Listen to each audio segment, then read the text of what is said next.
Bonjour. Alors aujourd'hui nous allons aborder la notion de veilleuse d'écoute. Qu'est-ce que c'est qu'un enfant qui n'est pas en veilleuse d'écoute? Quelquefois on dit aussi de ces enfants que ce sont les enfants qui sont dans la lune, qui sont ailleurs, qui sont rêveurs. Ils ne sont pas en veilleuse d'écoute. Ça veut dire que lorsqu'on s'adresse à eux, il faut toujours un certain temps avant d'avoir une réponse, où ils ne se sentent pas concernés, ils sont un peu en repli, en retrait. Vous savez, moi j'ai commencé mon activité professionnelle en tant qu'enseignant, ensuite j'ai été psychologue scolaire, et j'ai aujourd'hui une activité libérale.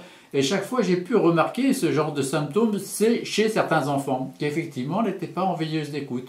Alors évidemment, ça leur pose un problème en classe à ces enfants-là, parce que lorsque l'enseignant dit quelque chose ou donne une consigne, ils ne sont pas forcément réceptifs immédiatement, ils sont ailleurs, ils n'écoutent pas, ils ne sont pas en veilleuse d'écoute. Celui qui est en veilleuse d'écoute, justement, se distingue par le fait que lorsqu'on s'adresse à lui, il capte tout de suite le message, il est réceptif, donc il peut répondre, il écoute, entre guillemets, il sait de quoi on parle, il est concerné, il est impliqué.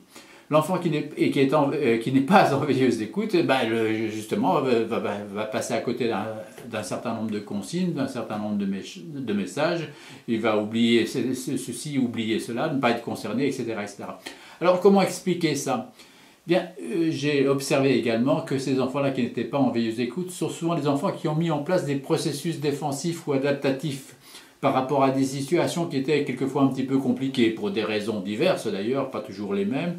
Mais c'est des enfants qui se sont mis dans un système de fonctionnement défensif ou adaptatif par rapport à des situations où justement ils ont coupé d'une certaine façon la veilleuse écoute.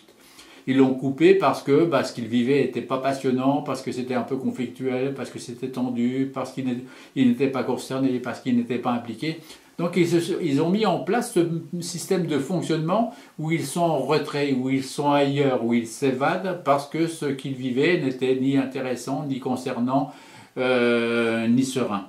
Donc voilà, ces enfants qui ne sont pas en veilleuse écoute, si on peut les aider, on peut rétablir quelque chose, justement en travaillant sur l'attention qu'on peut leur porter, jouer à ce que j'appelle au tennis verbal, leur renvoyer la situation, les concerner, les impliquer, être attentif à ce qu'ils disent, véritablement au cours d'une conversation quotidienne, rétablir une sorte de veilleuse d'écoute qui a été coupée à un moment ou à un autre pour des raisons différentes, qui sont liées à des circonstances de la vie. On peut rétablir ces veilleuses d'écoute.